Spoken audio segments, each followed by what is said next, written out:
everybody. Welcome back to another episode of Dawkins on Duke. I'm your host, Andre Dawkins. This week, just kind of want to revisit the first week of Duke basketball. 4-0.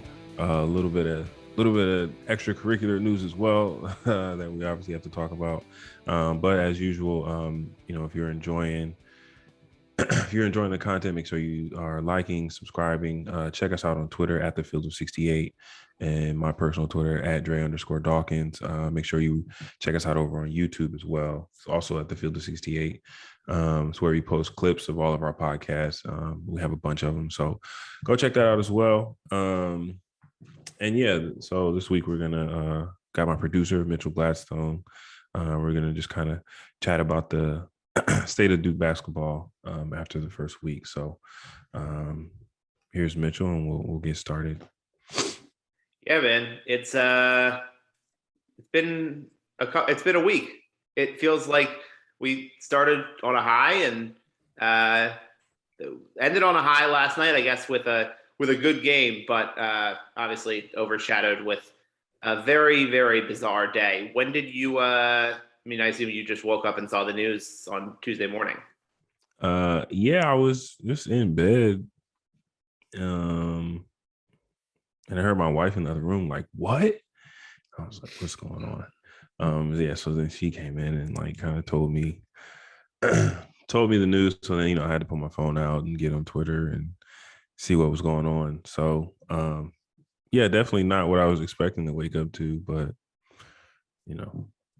yeah. So let's recap for anyone who, I can't imagine there's anyone who's listening to this that doesn't know, but let's just recap. So early Sunday morning, late Saturday night. So this was after a game too. Now, I'm sure you've gone out. You had plenty of nights where you went out post game. Correct? Yeah. Well, this was kind of like my first thing. It's like, listen, on college campuses, there are guys going out on Saturday nights, right, who are under 21 and having a good time. That's a non-story. Oh yeah, that piece of it is a non-story. After game, we go out, we celebrate. I've done that. I've been a part of that. So that part of it to me is like, you never went to shooters? No, me personally, no. I was, I went straight back to the dorm room, got some studying in. No, Yeah. All I'll say is what I do know, I've been told, I've heard that it was a frat party, which based on the location, that actually does make sense. There's an area out there that people tend to go to for frat parties, right where the traffic stop was. So it would make sense that was what that was. So they're driving home. It also makes sense for cops to be not far away, right, from a known frat party location. Yes, that is not surprising. Now, so the interesting part was, which we can speculate on all of it, was so it's Paulo's car, or at least was registered to him. It sounded like he got it from somebody who does custom cars in the area, or they custom. I don't know what happened. Which is completely legal now, baby. Now completely legal. I mean, you wish you could have had it. You wish you could have had a custom car, don't you? Yeah. I would have taken a car for sure. I'd have done some car commercials. So it's Paulo's car. I think it was a 2017 Jeep. Michael Savarino, Coach K's grandson, walk on, driving the car. Scholarship.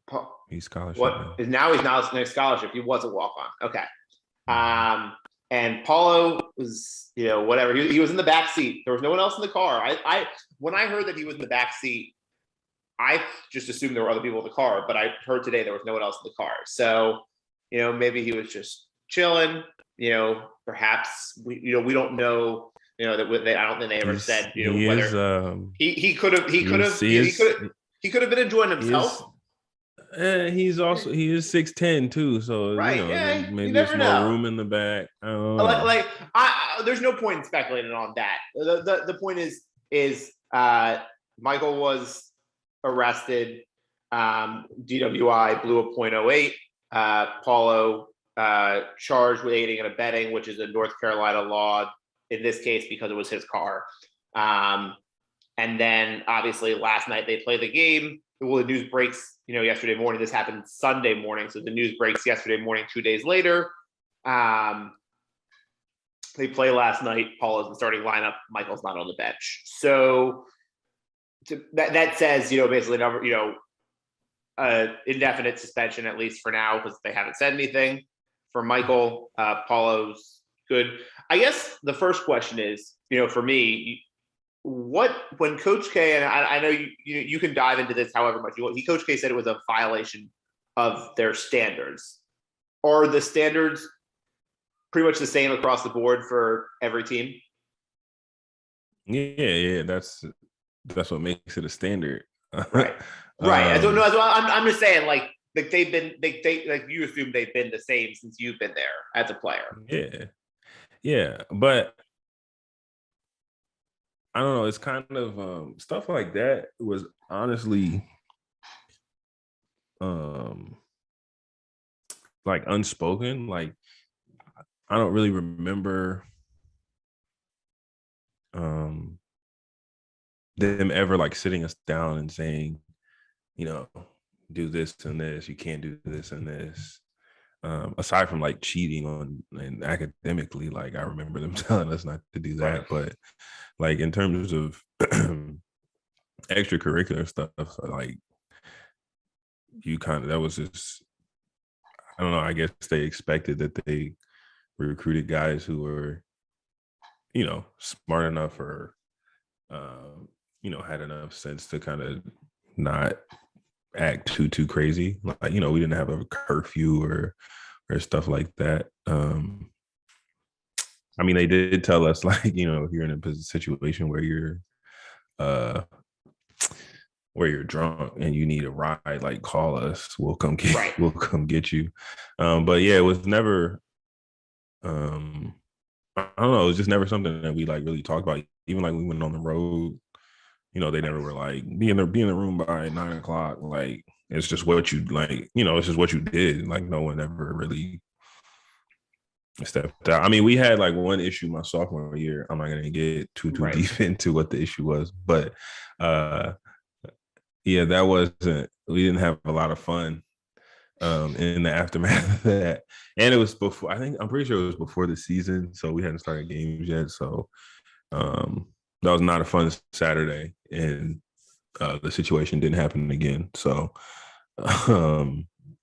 yeah. Now I'll say this, and this is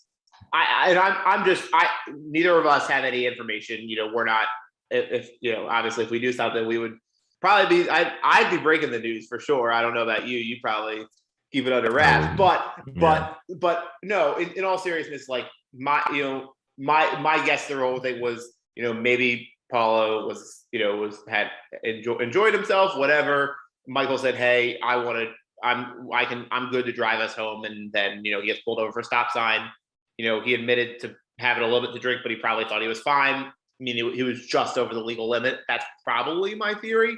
But besides that, right? So let's talk about, the consequences of it. So I think the situation with Michael is hard for even you to sort of get into because that's Coach's grandson. Like that's a totally different relationship than just a normal player-coach relationship.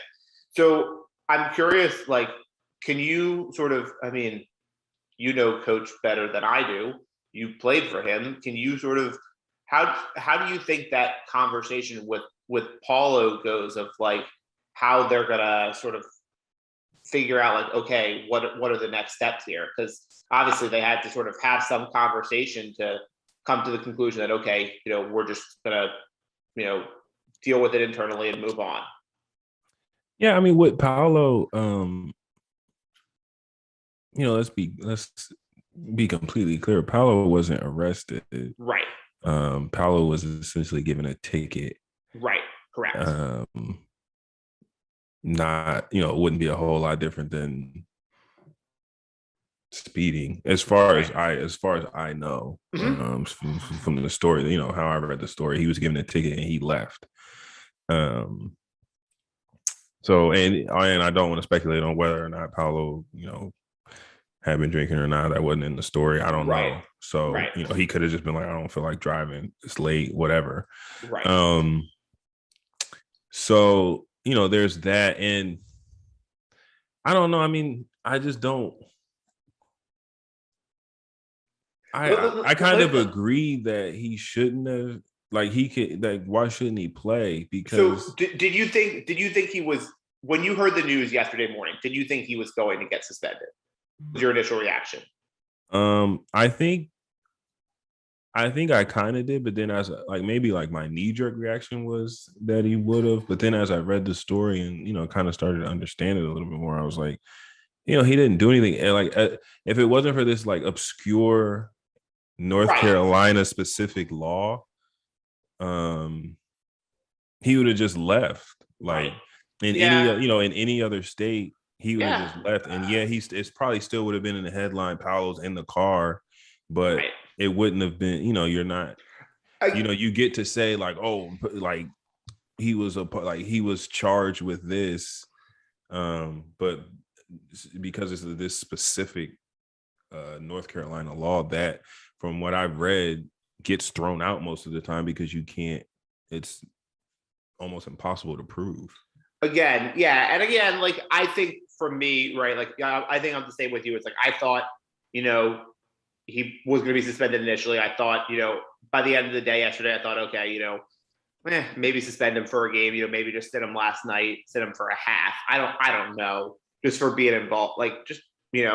It's one of those things where it's okay, just be smart to not put yourself in a compromising situation like that.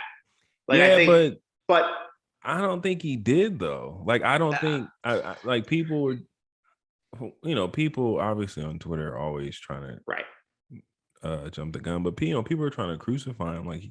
He didn't do anything wrong. The person who did something wrong here was Mike. And it's I don't know. It's hard. It's a really hard, it's a really hard situation. The fact of the matter is, they played him. They moved on. I'm not going to ask you to speculate on what an internal punishment is. You think it's would you guess it's more physical? Would you say of some sort? I don't honestly. I don't know, because again, if you're not going to suspend Paolo, at least then you're saying, you don't believe he was really was really in the wrong. So you may say hey, Paolo, next time make sure the guy you're riding with hasn't drank anything, or something along those lines. But other than that, I don't know. I don't know. And look, it's hard to look. It's all really hard to say. I think obviously Michael made a very very poor choice. And you also have to take into account recent events, what happened in Vegas with the young woman who lost her life because Henry Rose was driving. Absolutely. Drunk. So luckily nobody was hurt. Luckily nobody was hurt. I don't know when we'll see him again. I don't know if we'll see him again this season. But I think that's, I'm not going to speculate on that. I think we'll just, again, from my perspective, and I think we'd sort of leave it at this I'm a reporter. I'm a sports reporter down here in Little Rock. And, for putting on my reporter's hat, I would have loved to have, heard a little bit more about what the sort of situation was. And, coach wanted to just address it and move on. And I get it from his perspective. I was still left a little curious, and I think a little more transparency might have stopped some of the chatter. But I don't know. But I don't know what can he say that we don't know already? What more insight? I guess can be given in there. Well, he just said it's two different things, and like I think we all knew what he meant. I just think maybe some people would have been like, oh, if he says why they're two different. I don't know. Well, because they are. Because right, like I they said, are. Oh like yeah, Mike, I agree. Mike was charged with a DWI. Yeah. Paolo wasn't Right. driving. Paolo was in the back seat. Paolo got charged with aiding and abetting, which more than likely will get thrown out. So, yeah. I mean, I think that's what he means by they're no, definitely two different. Like they're completely two completely different. I knew what he meant. I'm just saying for the people who he's like, because his whole thing was the headlines, and the headlines were poorly worded. I mean, because every headline was Banchero charged Banchero Paolo, DWI, and I was just like, come on. But if you're skimming, you're like, oh, Paolo got a DWI, and that's not what happened. Before we continue, let me tell you guys a little bit about our partners over at BetRiver Sportsbook. If you haven't signed up yet with BetRivers, now's the time because they are offering a $250 match bonus for your first deposit. But what sets them apart is that they require just one playthrough to turn your bonus into cash money. With their new Rush Pay instant approval, withdrawing your winnings is safer, more secure, and more reliable. With hoop season right around the corner, get in on the action by going to betrivers.com today or by downloading the BetRivers iOS app. Must be 21 years or older. Gambling problem? Call 1-800-GAMBLER.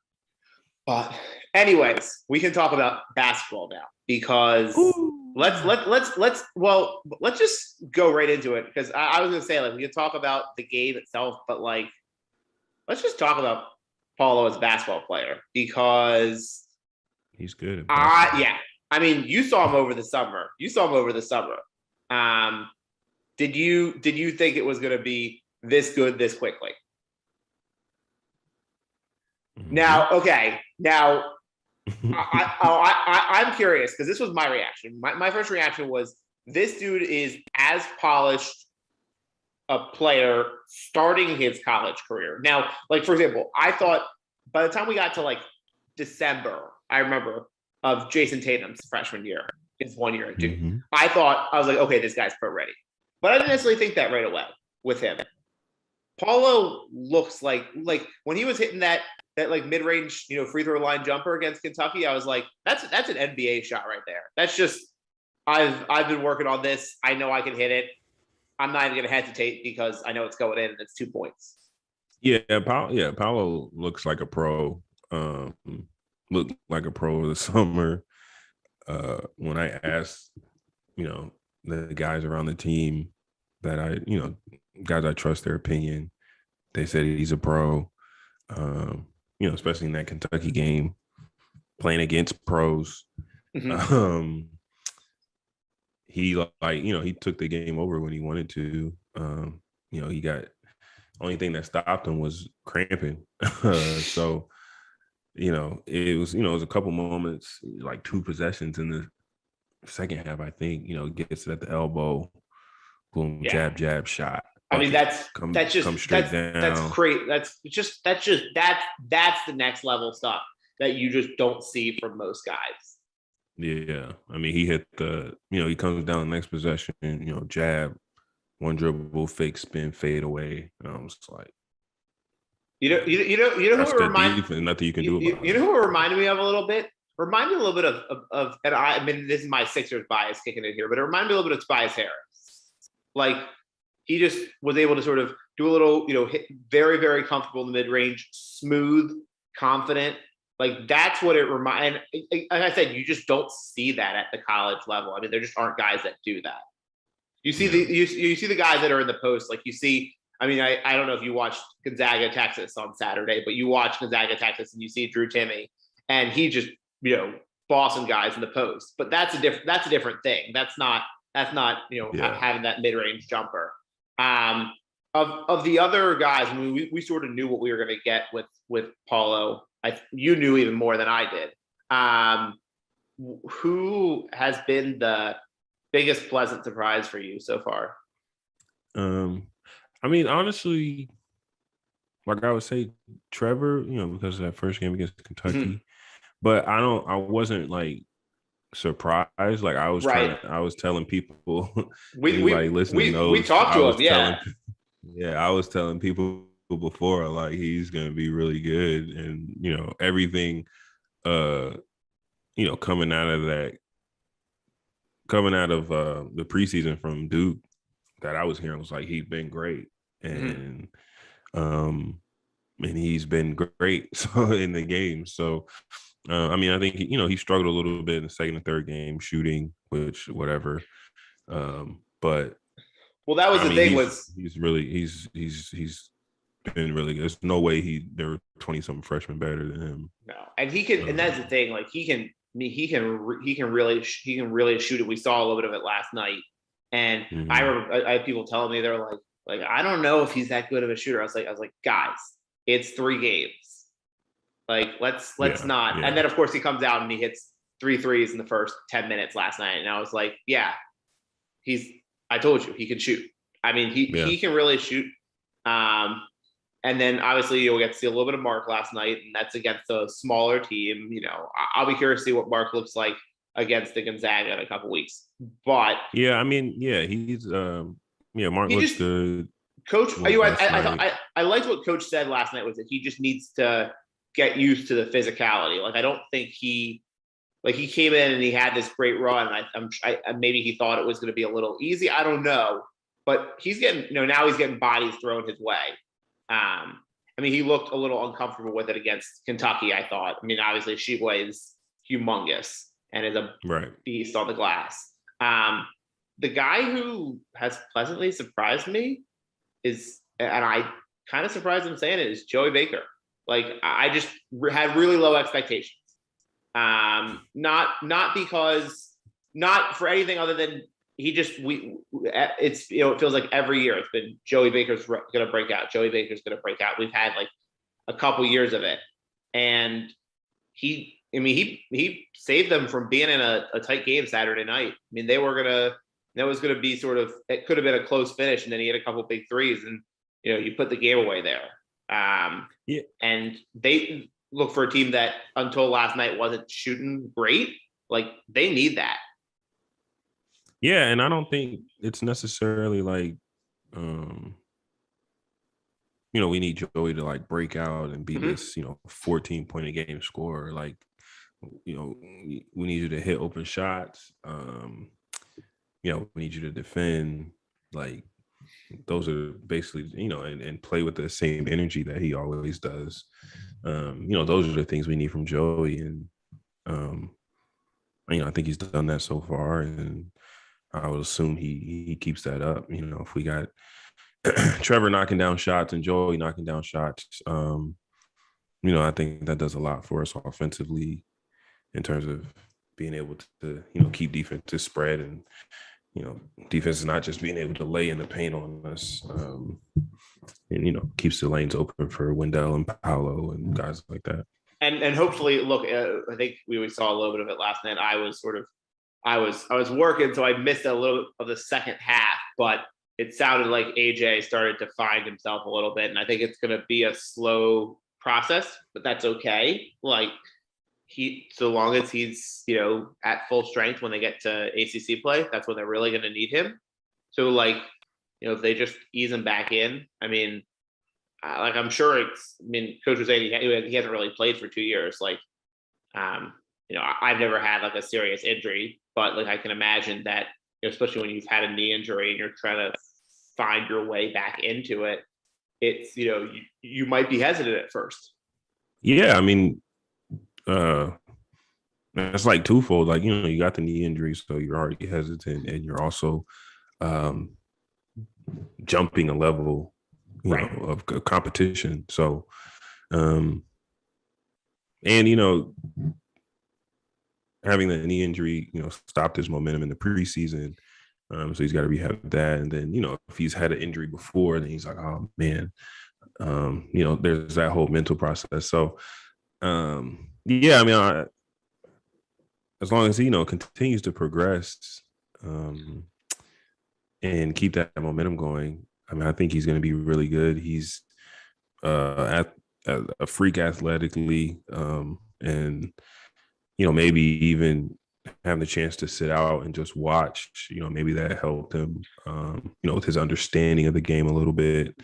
And yeah, I mean, I'm excited to see what he brings to the team once he is, 100% physically and mentally.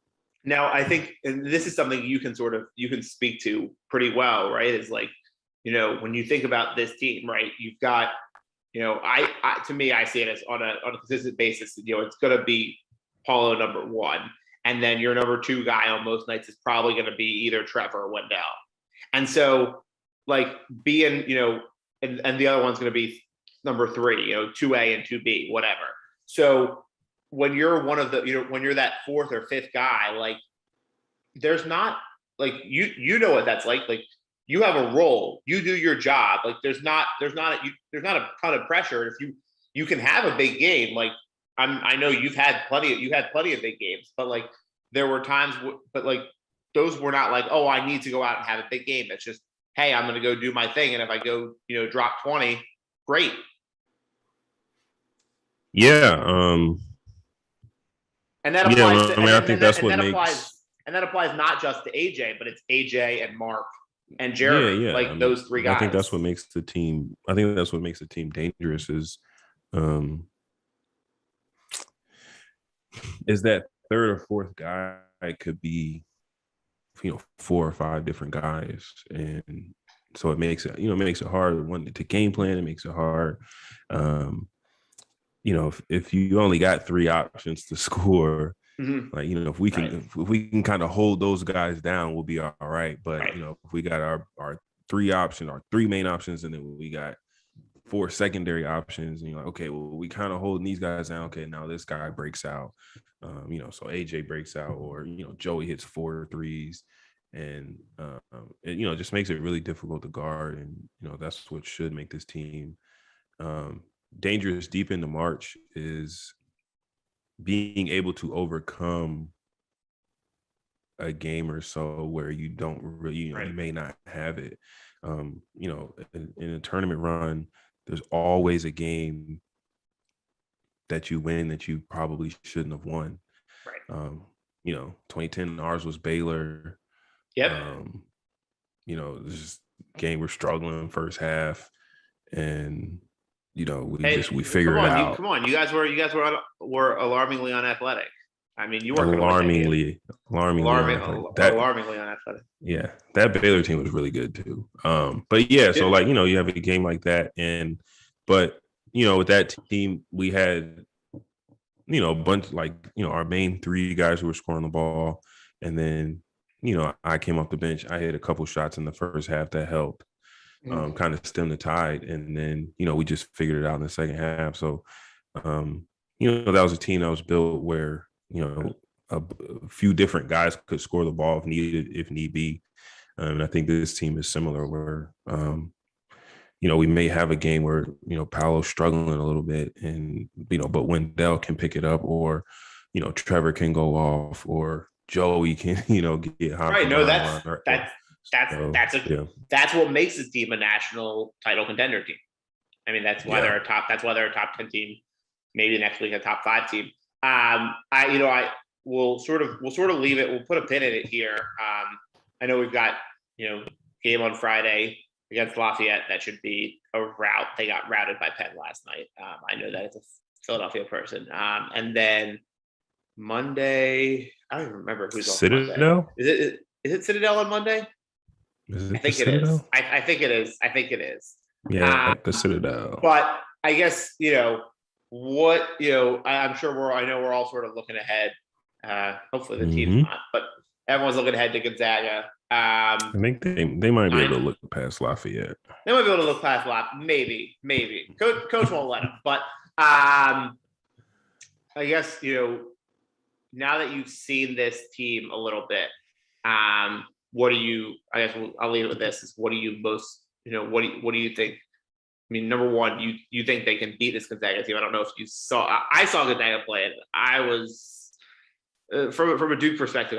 I mean, Timmy's really good, and Chet had like 3 points for them, and they were. They were scary good. Yeah, But what do you listen, most? listen. Okay. As as a guy who wore the jersey for 4 years, I ain't scared of nobody. So,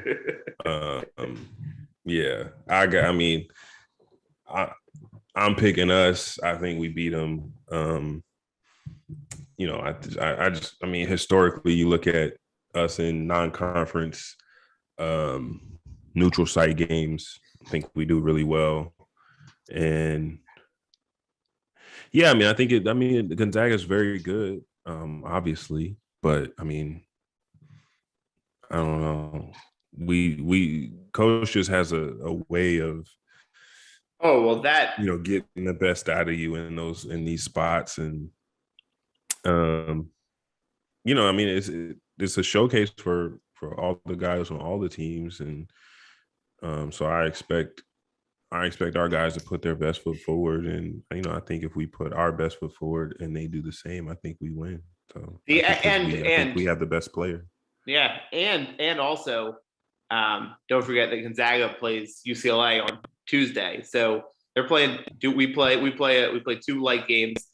I mean, granted, we have to travel to Vegas, but they're going to be in Vegas playing UCLA, but they play Tuesday night against UCLA, and so they're basically going to have 3 days, 2 full days of rest. We'll have an extra day of rest. But you heard it here when the line comes out and Duke is a 6-point underdog, as there I think it says right now. Smash. No, just Dre's telling you smash the money line. He's telling you smash the money line. Yeah. Are you telling him smash the money line? Or are you telling him? Are you telling him to take take the points? If I'm a betting man, I'm taking Duke in the money line. I may hedge a little bit with the points as well, but that's on BetRiver. That's on BetRivers because that's our sponsor down here. Or I should say down. Yeah, I don't know. Whatever it is. Anyway, all right. It's somewhere on the screen. It's somewhere on the screen. I promise you that. Good stuff. We will have a guest hopefully next week. I'm counting on you to make it happen. So hopefully keep an eye out and good stuff. Looking forward to these next 2 games, and then let's zip forward, get through Thanksgiving, and let me get some Black Friday basketball.